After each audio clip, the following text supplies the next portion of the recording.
À la page 142, après tout, est-ce qu'il y a un vrai destin pour les femmes? Est-ce qu'il y a l'exercice de sa liberté? Vraie question. Si le destin était écrit, je serais une pute alcoolique qui ferait le trottoir pour une bouteille de whisky bon marché. Elle s'exprimait d'un ton léger, mais Dante se crispa à ces mots, enfonçant les doigts dans sa chair. « Ne dis pas cela, répondit-il d'une voix rauque. Elle s'écarta pour l'observer, la mine grave. « Pourquoi pas? C'est la vérité. Mes parents étaient tous les deux alcooliques. Ils n'étaient même pas dignes d'avoir un chien. Alors, d'élever 6 enfants. Mon père s'exprimait à coups de poing. Il nous a rendu un fier service le jour où il a oublié de rentrer à la maison après une cuite. Et ma mère ne quittait son lit que pour acheter une autre bouteille de whisky. Mes frères sont partis à la première occasion et je suis restée seule pour voir ma mère mourir. Quelle aurait dû être ma destinée, d'après toi? » Dante la serra plus fort contre lui et posa le menton sur sa tête.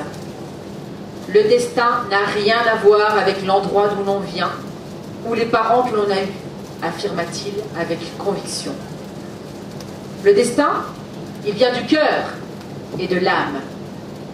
Tu ne peux être qu'une personne extraordinaire, Abby. » Blottie contre lui, elle se sentait extraordinaire en effet.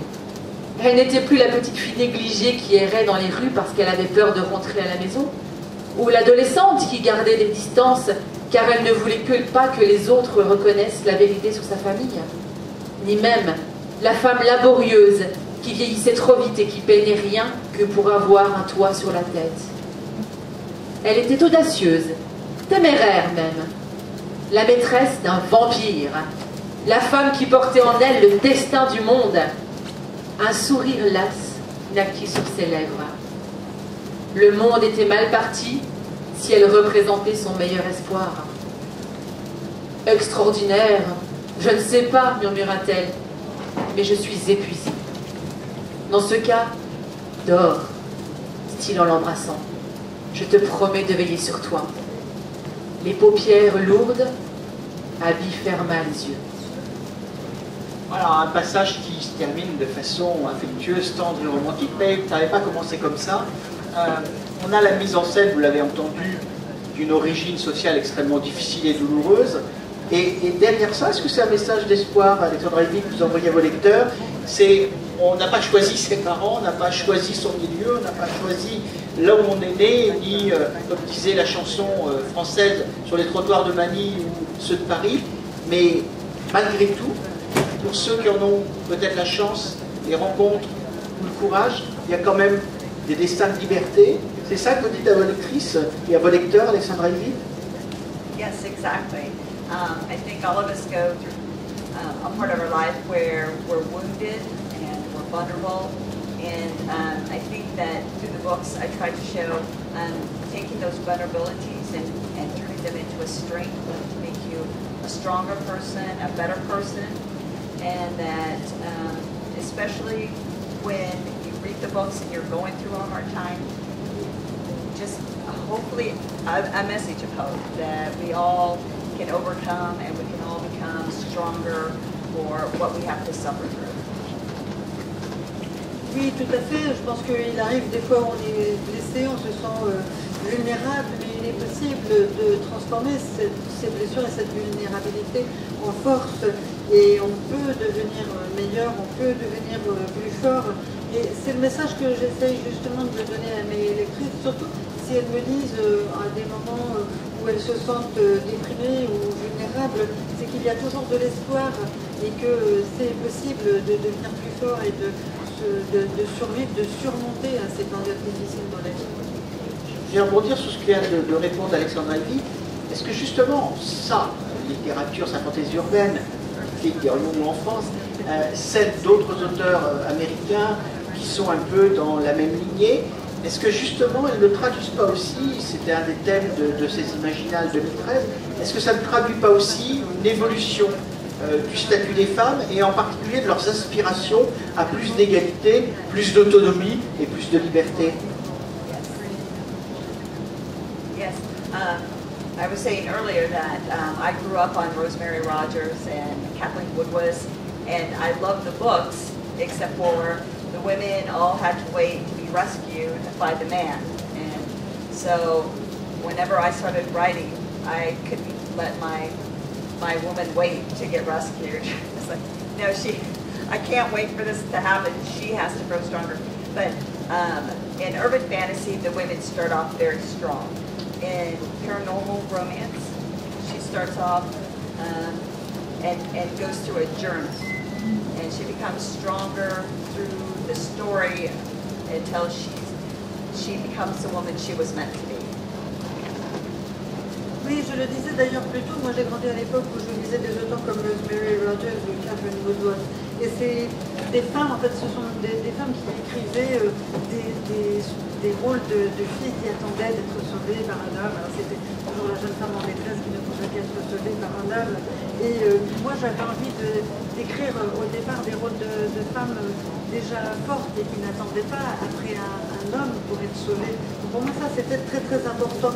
Aux États-Unis, on fait la distinction en urban fantasy par exemple, là la femme est forte dès le départ, tandis qu'en paranormal romance, la femme découvre sa force au fur et à mesure de son évolution dans le roman. Donc il y a une petite distinction qui est faite aux États-Unis entre les deux genres. Est-ce que vous pouvez creuser un petit peu ça en donnant évidemment, vous appuyant sur vos propres choix, Alexandra Ivy?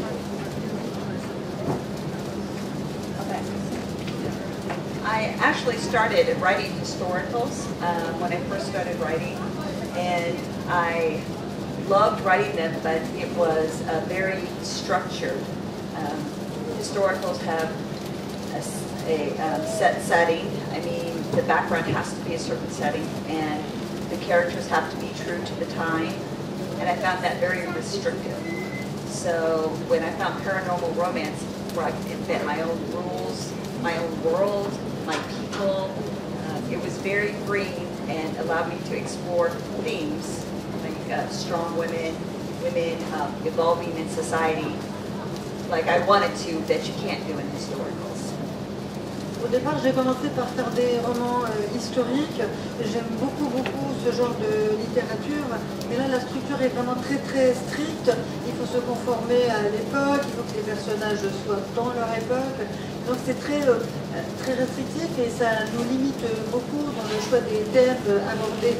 Et quand j'ai découvert le paranormal romance, donc là je me suis sentie complètement libre d'explorer tous les thèmes qui m'intéressaient moi, c'est-à-dire les femmes fortes et l'évolution de la femme.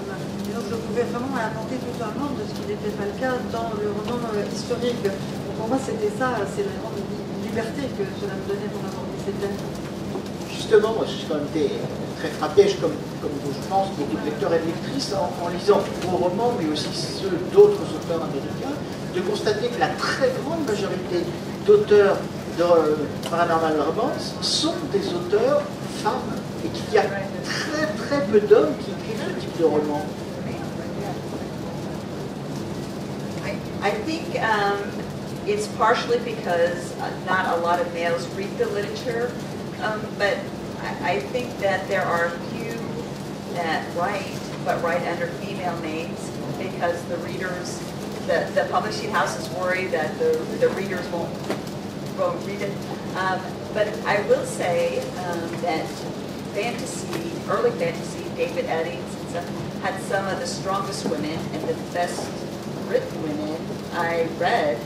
So I think a male could write in the paranormal, but we're waiting for a really good one. Oui, je pense que c'est sans doute plutôt des femmes qui écrivent parce que les lectrices, le lectorat est plutôt féminin, donc ce sont des femmes qui lisent. Mais je dois dire que je pense qu'il y a des hommes qui écrivent sous des noms de femmes, des noms d'emprunt, parce que les maisons d'édition ont peur en fait que si l'on voit que l'auteur est un homme, et bien les lectrices ne vont pas suivre. Je pense que la maison d'édition a son mot à dire là-dedans. Mais au début du paranormal romance, dans ce genre de littérature, il y avait des hommes qui écrivaient, je pense à David Eddings entre autres, et ils avaient des personnages féminins vraiment très forts. Donc je pense qu'il y aura plus d'hommes un jour qui vont écrire dans ce genre. un mot, dans la paranormal romance, finalement, on est en train de casser sous des airs parfaitement conventionnels, en tout cas bien élevés, plus ou moins, on l'a vu, vous êtes quand même en train de casser pas mal les stéréotypes de genre.